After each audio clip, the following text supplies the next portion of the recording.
Opo. Ay, yung age paano kayo nang pasok sa pag-perform? Ay, ko muna.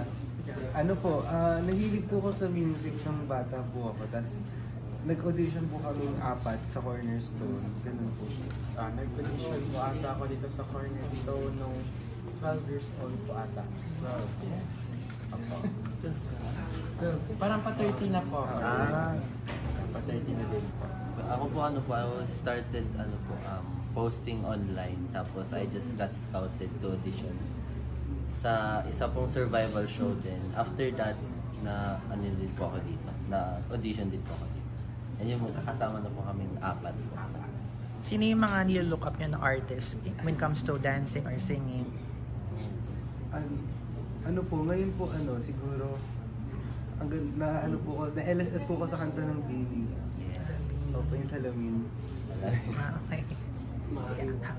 How about the others? Naman po sa akin, sa ibang bansa naman po, K-pop group and Hype. And TXT po. Before ko po ma-discover yung P-pop industry po, syempre nag-start din po sa K-pop, and yung Enhypen din po talaga yung inistan ko and inspiration. Pero speaking locally naman po, si Miss Sarah Geronimo and SB19. So, anong difference ng P-pop group nyo with the other P-pop groups na meron tayo? Sa tingin ko po yung music po namin. Kasi po yung music po namin, gusto lang po namin magbigay ng young, vibe, fresh. Parang bumabalik ka po nung mga grade 6, mga bata ka pa po. Na-fresh ka, natatorpe ka po, natatorpe ka po, tapos nahiya ka pong sabihin yung feelings sa crush mo. Parang ganun pong vibe yung gusto namin iparamdam po sa mga nakikinig po sa amin. Tanga din naman, ang babata niyo po. Oo nga. Ilang taon? I'm 15 years old. Ako po 18. Kaka-turn 18 lang po. Kaka-turn 20 din po. Pero in fairness, yung age gap nyo, parang hindi pa rin sobrang lapit na lapit, di ba? Kasi 15, 20. Yes. Wala po, actually siya po yung oldest namin. Ano? Yung wala po sa right now. Ako yung Like how old is he? 21 po. Paano kayo nag-judge? Parang layo ng...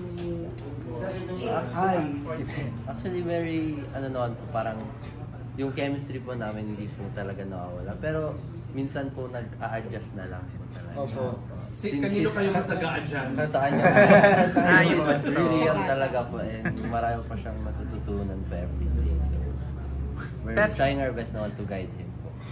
Ano yung the reason behind the name of your group as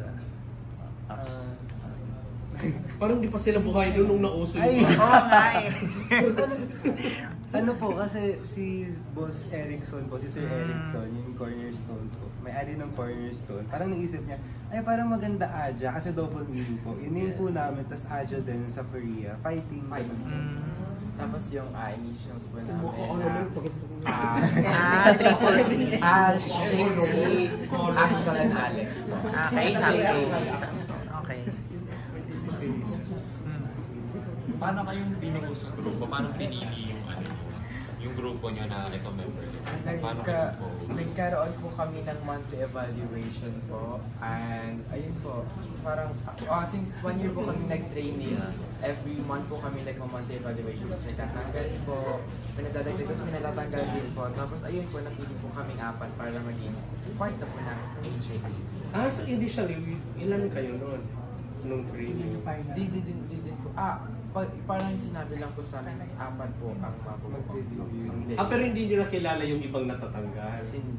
Kilala, hindi nyo alam kung ilan. Ilang kailan? Yeah. Okay. Pero nang po kami, audition, kami 4 po talaga. Kasi magkakilala na po kami sa platform po, social media. Ganun po. So we got scouted together po to audition din po together here. Nag-audition ba kayo sa ibang mga, like sa mga talent center before dito sa grupo nyo? Meron ba kayong sinalihan pa na iba or lumabas kayo sa TV commercial? Extra sa mga dati? Bago bago kayo napunta? Bago po ako mag-Cornerstone, 12 years old pa ako, I get scouted by Korean companies po. Tapos yun po, parang sobrang hirap po sa akin ipili kung K-pop or P-pop. Kaya po, pinilit ko na po like, sobrang hirap din po talaga kasi parang yung family ko po, friends, everyone po. Ayun po, yun po yung inisip ko din, parang feeling ko po, it's time po to raise the Philippines. May ganun ng ano. Very good, yeah. Ako naman po siguro nung mga 15 to 16, wala po akong balak. Tapos nung 17 po, parang nahili po ako sa K-pop. Tapos nag-audition po ako sa isa. Natanggap naman po, kaso di po pinayagan ng magulang. Yeah. Tapos sa naman po ngayon, sa Cornerstone, since sa Philippines po, tapos QC lang, pinayagan naman po kasi maganda po yun, mabait po yung mga tao sa Cornerstone. Sobrang accommodating po nila. Tapos, yun maganda din po doon, i-explain nila ng mabuti sa magulang namin, ganun po. Kaya pumayag po sila, parents po namin. Yun po. For me naman po, both of us po yung wala po. Si JC po, magkasama po kami nag-audition sa survival show. Parehas din po kami nakapasok, pero unfortunately po, natanggal po ako mas early. Tapos si JC po nakaabot po siya ng finals. Pero di rin po siya nakaabot sa final lineup. Pero nung naman po, parang yun nga po, na-scout kami together and two of us were part of it. And yun po, nag-audition din po kami sa Carl.